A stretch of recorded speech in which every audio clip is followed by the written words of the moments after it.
তেল চুলের জন্য কতটা জরুরি?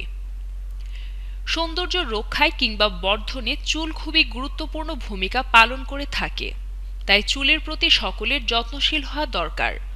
অধিকাংশ লোকই মনে করে যে তেল চুলের পুষ্টি যোগায় ও চুল পড়া বন্ধ করে, কিন্তু সত্যিকার অর্থে তেল চুলের কোনো উপকারেই আসে না। শরীর থেকেই চুল তার শিকড়ের মাধ্যমে পুষ্টি গ্রহণ করে। মাথার ত্বকে অবস্থিত সিবাসিয়াস গ্ল্যান্ড থেকে এক ধরনের তৈলাক্ত পদার্থ নিঃসৃত হয়, যা চুলের তৈলাক্ততা বৃদ্ধি করে। কাজেই চুলের সৌন্দর্য রক্ষায় তেলের কোনোই দরকার নেই। আবার অনেকেই মনে করে যে তেল চুল পড়া বন্ধ করে। এই ধারণাও ভুল। চুল পড়ে যাওয়ার অনেক কারণ রয়েছে। এসব কারণের মধ্যে কিছু কারণ রয়েছে চিকিৎসাযোগ্য আর কিছু রয়েছে অচিকিৎসাযোগ্য।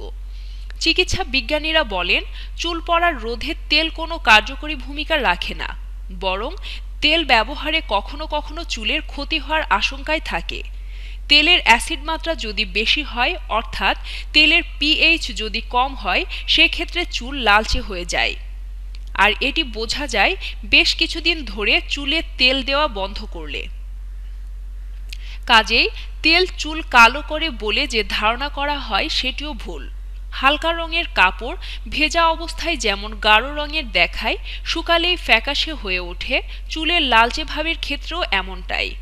চুল বাইরে থেকে কোনো ধরনের পুষ্টি উপাদান বা ভিটামিন গ্রহণ করার ক্ষমতা রাখে না। কাজেই ভিটামিনযুক্ত তেল বা পুষ্টিকর ও ভিটামিন সমৃদ্ধ খাবার মাখলে চুল সুন্দর হয়, এমন ধারণা করা সম্পূর্ণই বোকামি। বৈজ্ঞানিকভাবে প্রমাণিত যে চুলের যাবতীয় পুষ্টি আসে রক্ত থেকে। চুল পুষ্টি সংগ্রহ করে শেকড়ের মাধ্যমে।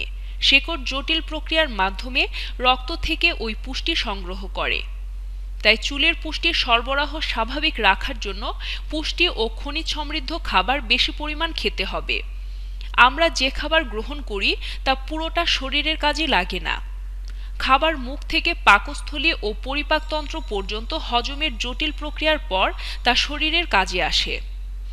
কাজে চুলে যাবতীয় ভিটামিন মেখে কোনো লাভ হবে না। আর তেলের বিজ্ঞাপনে যেসব প্রতিশ্রুতির কথা বলা হয় সেগুলোর বেশিরভাগই মিথ্যা।